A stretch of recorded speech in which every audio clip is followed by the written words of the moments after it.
Hi, this is Vijay Kesari and welcome to andhrapodcaster, where we discuss questions, perspectives and possibilities focused on development of Andhra. Drone కావాలనైనా ఇంకో drone కావాలనైనా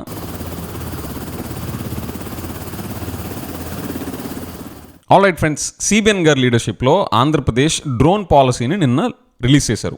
అందులో ఒక 2 points నాకు నచ్చనివి ఏంటో చెప్తాను. ఆ సెకండ్ పాయింట్ మీరు వింటే అరే ఇవి కూడా ఆలోచించకుండా పాలసీని లాంచ్ చేస్తారా అనే షాక్కి మీరు గురవుతారు. చూడండి. And before we get into the ద డీటెయిల్స్, ఈ డ్రోన్ పాలసీ అనేది అమరావతి డ్రోన్ సమ్మిట్ జరిగిన ఆల్మోస్ట్ 2 వీక్స్ తర్వాత లాంచ్ చేస్తున్నారు. ఇది నాకు ఫండమెంటల్గా ఎందుకు ఇంత డిలే చేసి వాళ్ళు లాంచ్ చేస్తున్నారో నాకు అర్థం కాలేదు. నేను ఇదివరకు ఎపిసోడ్స్ కూడా నేను ఎక్స్ప్రెస్ చేశాను, ఇప్పుడు కూడా చెప్తున్నాను. అంత ఖర్చు పెట్టి స్టేట్ లెవెల్ అండ్ మన national level and probably international లెవెల్కి సౌండ్ వెళ్ళేలాగా మన అమరావతికి కానీ ఆంధ్రప్రదేశ్ కానీ రికగ్నిషన్ తీసుకొస్తా డ్రోన్ సమ్మిట్ కండక్ట్ చేసినప్పుడు అదే స్టేజ్లో పాలసీని కూడా లాంచ్ చేస్తే దానికి ఆ పబ్లిసిటీ కానీ అవేర్నెస్ కానీ అప్పుడు వచ్చేది కదా. ఆ ఆపర్చునిటీ మిస్ చేసుకొని అంత ఇన్వెస్ట్మెంట్ అప్పుడు చేసి మళ్ళీ ఇప్పుడు 15 days తర్వాత ఇంట్రడ్యూస్ చేసే సిచ్యువేషన్ ఎందుకు వచ్చిందో నాకైతే తెలియలేదు, అర్థం కూడా కావట్లేదు. That's like losing out on hour return on investment, right? So now let's get into the ద డీటెయిల్స్. ఆంధ్రప్రదేశ్ డ్రోన్ పాలసీ 4.0 అని చెప్పేసి 1000 crores ఇన్వెస్ట్మెంట్స్ని టార్గెట్ చేస్తా అండ్ 40,000 పీపుల్కి ఎంప్లాయ్మెంట్ జనరేట్ చేయాలి అండ్ 25,000 డ్రోన్ పైలట్స్ని ట్రైన్ చేయాలి అనే టార్గెట్స్తో ఈ పాలసీని ఫార్ములేట్ చేశారు. These are the ఓవరార్కింగ్ objectives. And also just like I typically have this as an issue with the policy making stake holders including the politicians. వాళ్ళు ఈ numbers పెద్ద పెద్ద చెప్తున్నారు. 1000 crore ఇన్వెస్ట్మెంట్లు, 40,000 పీపుల్కి జాబ్స్ క్రియేట్ చేయాలని, 25,000 పైలట్స్ని ట్రైన్ చేయాలని, ఈయన పెద్ద పెద్ద నంబర్స్. ఇవంతా కూడా ఇయర్లీ ఇదిగో ఇప్పుడు 40,000లో ఫస్ట్ ఇయర్ ఒక 10,000 మంది ఆర్ ఫస్ట్ 6 monthsకి ఇంతమంది, నెక్స్ట్ 2 yearsలో ఎంతమంది అని చెప్పేసి ఒక టైమ్ లైన్ బేస్డ్ టార్గెట్స్ పెట్టుకోకుండా పెద్ద పెద్ద నంబర్స్ ఒకటి చెప్పేసి ఇది మా టార్గెట్ అని చెప్పడం, it's like sounding so shallow, పిచ్చ బోరింగ్ పాలసీ నంబర్స్ అనమాట ఇవి. చూడ్డానికేమో అసలు హెడ్లైన్స్ బద్దలైపోయేలాంటి నంబర్స్ ఇలా పెడతా ఉంటారు. అండ్ దట్ టు CBN గారికి CEO CM అనే ఒక రెప్యుటేషన్, ఒక బ్రాండ్ ఉంది కదా. CEOs ఏం చేస్తారు, ఎవ్రీ క్వార్టర్లీ వాళ్ళ టార్గెట్స్ వాళ్ళు మీట్ అవ్వాలని చెప్పేసి వాళ్ళ టార్గెట్స్ వాళ్ళకు ఉంటాయి, అవునా? మరి CBN గారికి CEO బ్రాండ్ ఉన్నట్టు మరి ఎవ్రీ 3 months టార్గెట్స్ ఎక్కడ పెడుతున్నారు ఆయన? Every 3 months CEO tag line ఉంది కదా, ఆ బ్రాండ్ ఉంది కదా. Sir CBN garu, if you are noticing this, మీ బ్రాండ్ ఈ జమానాలో కూడా చెల్లుబాటు అవ్వాలి అంటే మీరు CEO లానే క్వార్టర్లీ టార్గెట్స్ మీరు పబ్లిష్ చేసి ఆ క్వార్టర్లీ రిజల్ట్స్ మీరు పబ్లిష్ చేయండి. అలా చేయకుండా ఈ జమానాలో కూడా మీరు CBN CEO చీఫ్ మినిస్టర్ అనే ట్యాగ్ లైన్ మీకు ఇవ్వాలి అంటే ప్రాబ్లీ నాకైతే జస్టిఫికేషన్ కనిపించట్లేదు. I don't know if other people call you so, but నేనైతే ఇప్పుడు మీ కరెంట్ రెజ్యూమ్ని నేను చాలా క్లోజ్గా గమనిస్తున్నాను రిలేటివ్లీ. నాకైతే ఎక్కడ కూడా మీరు డెవలప్మెంట్ దగ్గరగా CEO CBN అనే ట్యాగ్ లైన్ దగ్గరగా వస్తున్నట్టయితే నాకు కనిపించలేదు. This a feedback sir. Me brand justify అవ్వాలి అని నేను స్వార్థంతో కోరుకుంటున్నాను. ఎందుకంటే మీకు ఆ CEO CBN అనే టైటిల్ యాప్ట్ అయితేనే ఆంధ్రప్రదేశ్కి కూడా దాని తగ్గ రైజ్ కూడా ఉంటుంది. Okay, that's my selfish interest here. Okay, so please take that as a feedback sir. Now coming to నాకు ఫస్ట్ నచ్చిన పాయింట్ ఏంటో ఇప్పుడు మీకు చెప్తా. ఓర్వకల్ని డ్రోన్ సిటీగా డిక్లేర్ చేస్తా. ఒక 300 acres దానికి అలొకేట్ చేశారు. అండ్ అక్కడ కామన్ ఫెసిలిటీస్ క్రియేట్ చేసి ఫర్ R&D, టెక్నాలజికల్ అడ్వాన్స్మెంట్స్ గురించి ఇండస్ట్రీ బాడీస్ కానీ, పొలిటికల్ స్టేక్ హోల్డర్స్ కానీ, పాలసీ మేకర్స్, బ్యూరోక్రాట్స్ వీళ్ళందరూ కలిసి ఒక కమిటీలో ఫామ్ అయ్యి ఆ డ్రోన్ సిటీలో ఆ ఎకోసిస్టమ్ ఫ్లరిష్ అయ్యేలాగా ఎఫర్ట్స్ జరుగుతాయి with Orvakal as a drone city. Okay, this is a good point. And ఈ పాలసీలో ఇన్వెస్ట్మెంట్స్ని అట్రాక్ట్ చేయడానికి వాళ్ళు 20% capital investment subsidy, ₹1 per unit subsidy on electricity capped at 1 lakh annually for 2 years and 100% exemption on state GST for 3 years and 100% exemption on land conversion fees, layout approval and reduced land lease rates for 3 years. Okay, ఇలాంటి incentives ఇస్తున్నారు. ఇప్పుడు ఇక్కడ నా concern ఏంటి అంటే, మన స్టేట్లో ఫ్రీబీస్లో జనాల్ని ముంచులేపాలి అనే కల్చర్ ఒకవైపు ఎంకరేజ్ చేస్తా, ఇంకోవైపు బిజినెసెస్కి వీళ్ళకి ఇన్సెంటివ్స్ ఇస్తే మన స్టేట్కి అసలు నెట్ మన జోబ్లోకి వచ్చేది ఏంటి? మన స్టేట్ గవర్నమెంట్ జోబ్లోకి ఒక పక్కన ఫ్రీబీస్లోనూ డబ్బులు వెళ్ళిపోయి బిజినెసెస్ నుంచి రెవెన్యూస్ రావాల్సినవి in the form of taxes వాళ్ళకు కూడా ఇన్సెంటివ్స్ ఇచ్చేస్తూ ఉంటే మనకి స్టేట్ గవర్నమెంట్కి మిగిలేది ఏంటి అంటే, ఇక్కడ నా క్వశ్చన్ ప్రిసైజ్లీ ఏంటి అంటే, ఇప్పుడు 20% క్యాపిటల్ ఇన్వెస్ట్మెంట్ సబ్సిడీ అన్నారు. 20% ఎందుకు ఇవ్వాలి? 5% ఎందుకు సరిపోదు? అండ్ 20% ఇన్వెస్ట్మెంట్ సబ్సిడీ ఇవ్వాలన్న దానికి అసలు బిజినెస్ కేసు ఏంటి? పబ్లిక్కి చెప్పరా ఇలాంటివి? అండ్ ఆల్సో పెద్ద పెద్ద ఇంటలెక్చువల్స్ వీళ్ళందరూ కూడా ఇండియన్ స్టేట్స్ అన్నిటి మీద ఏం కామెంట్ చేస్తున్నారు? ఫైనాన్షియల్ డిసిప్లిన్ మెయింటైన్ చేయాలి అని చెప్పేసి అంటున్న టైంలో మనం ఒకవైపు ఫ్రీబీస్లోనూ జనాల్ని ముంచి లేపడానికి అటు డబ్బులు ఖర్చు పెడతా, ఒకవైపు ఈ బిజినెసెస్కి ఎంత పడితే అంత ఇన్సెంటివ్స్ ఇస్తూ ఉంటే ఇంకా అసలు స్టేట్ గవర్నమెంట్ టోపీ పెట్టుకోవాలా? ఇదంతా కూడా మన స్టేట్ గవర్నమెంట్ ఇంకా అడిషనల్ బర్డెన్ ఎంత తీసుకుంటుందో తెలుసా?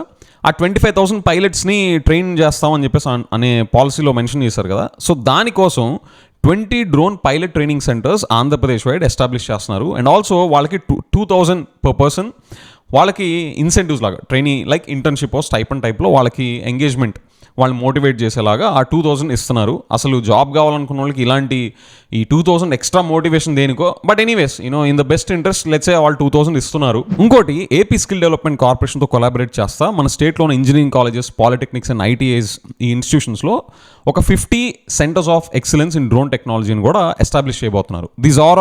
These all are expected to create employment for 15,000 individuals directly and ఇండైరెక్ట్గా ఒక 25,000 పీపుల్కి వీళ్ళు ఇండైరెక్ట్గా కూడా జాబ్స్ని యాంటిసిపేట్ చేస్తున్నారు, ఓకే, ప్రొజెక్ట్ చేస్తున్నారు.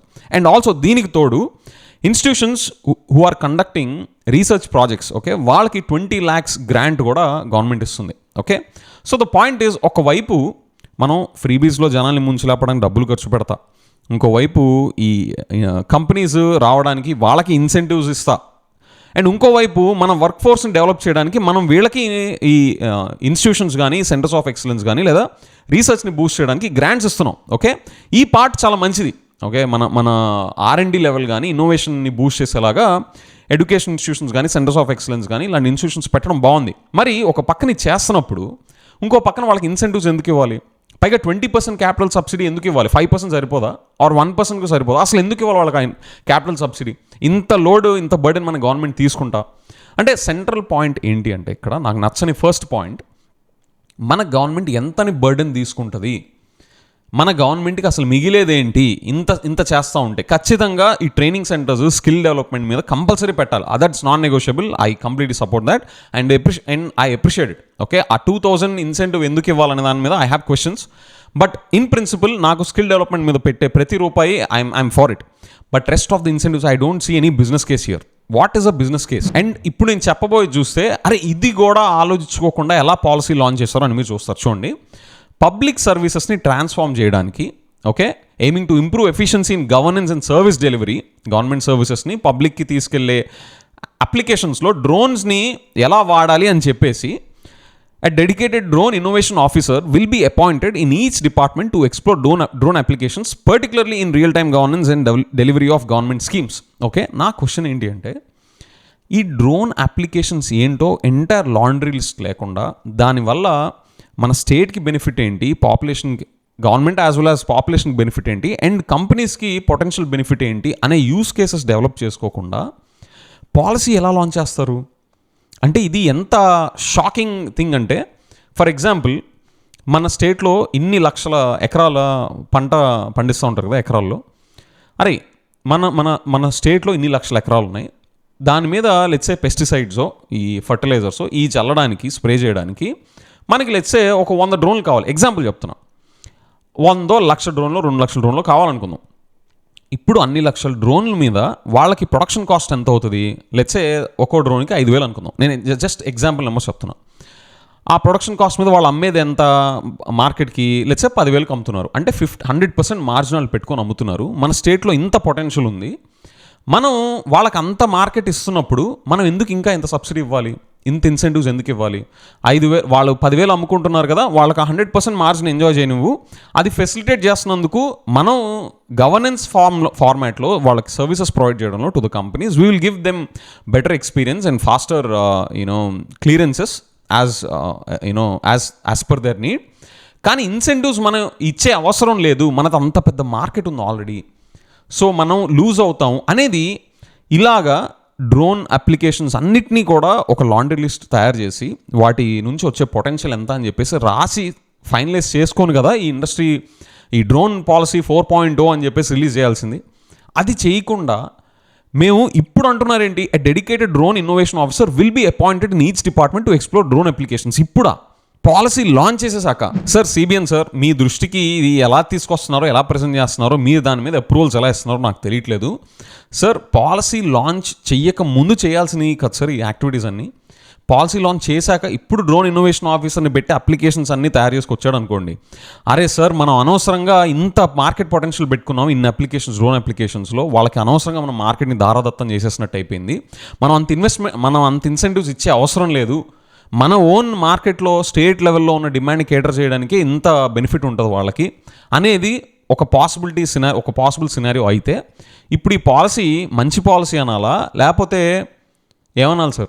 So sir, here is my concern. మీరు ఈ 4.0 పాలసీ అనేది అసలు విత్డ్రా చేసుకోండి.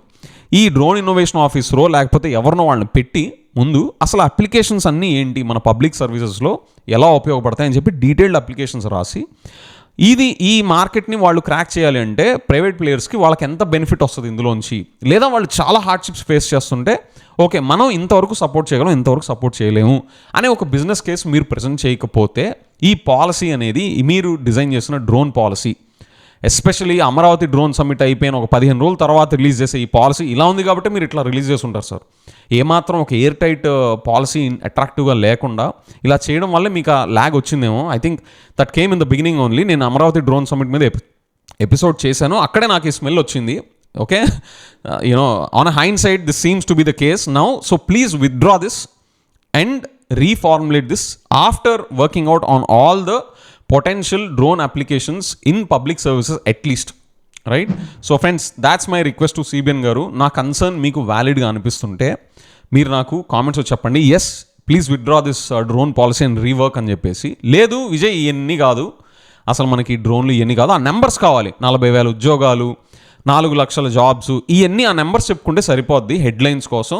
అసలు జరిగిందనేది ఎవరు పట్టించుకోరు, మేము కూడా పట్టించుకోము. మా ఇంట్లో జాబ్స్ రాపోయిన పర్లేదు, మనకు ఎవరికి డెవలప్మెంట్ రాపోయిన పర్లేదు, ఇయే కావాలి మనకి అని చెప్పేసి మీరంటే let me know in the comments. Okay, with that I will see in the next episode. Bye.